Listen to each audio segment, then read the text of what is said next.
TV show Anupama में इन दिनों एक साथ कई ट्विस्ट चल रहे हैं और इन्हें देखकर लग रहा है कि ये ट्विस्ट चलते ही रहेंगे और समर की शादी के बाद एक साथ कुछ ऐसा होगा कि फैंस भी हैरान रह जाएंगे।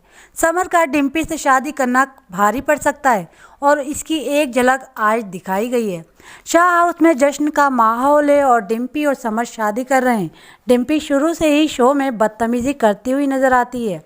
डिम्पी अब शादी के बाद उसे घर में बड़ा कमरा भी चाहिए, यहाँ तक कि वो समर से उसके पापा वनराज का कमरा हथियाने की बात कहती है, लेकिन समर उसे ऐसा करने से मना कर देता है और कहता है कि उसके लिए उसका परिवार और घर सबसे ज़्यादा मायने रखता है। तो इस पर डिम्पी सोचती है कि एक बार शादी हो जाने दो, इसके बाद वो इस घर को अपने हिसाब से बनाकर ही रहेगी। अनुज बार बार चाहते हुए भी अनुपमा को सच नहीं बता पा रहा है। अनुज जितना समय गंवा रहा है उतना ही अनुपमा के अमेरिका जाने का समय नज़दीक आ रहा है। अनुज किसी भी कश्मकश में फंसा हुआ है और कुछ बोल नहीं पा रहा है, और अगर यूं ही चुप रहा तो माया आने वाले समय पर अनुज और पर अपना और शिकंजा करेगी।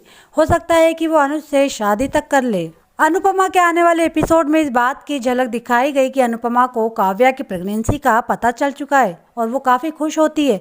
ऐसे में सवाल ये है कि वनराज इस मुद्दे में क्या करेगा, क्योंकि वनराज अनुपमा के करीब जाना चाहता है और काव्या की ये प्रेगनेंसी वनराज का सपना तोड़ सकती है और इस उम्र में बाप बनने पर भी वनराज की समाज में थू थू भी हो सकती है। अनुपमा के बड़े बेटे तोशु और किंजल की शादी में कुछ अच्छा नहीं चल रहा है। तोशु बार बार किंजल से माफ़ी मांग रहा है, लेकिन वो उसे माफ़ नहीं कर रही।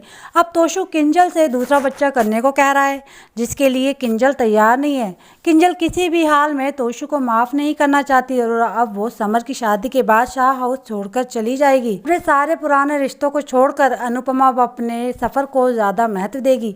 अनुपमा एक बार फिर से अपने सपनों की उड़ान भरेगी, वो भी अनुज के बिना। हालांकि अनुपमा को अब भी इंतज़ार है कि अनुज आकर उसे सब कुछ बताएगा, लेकिन उसे सारी सच्चाई बताने का मौका नहीं मिल पा रहा।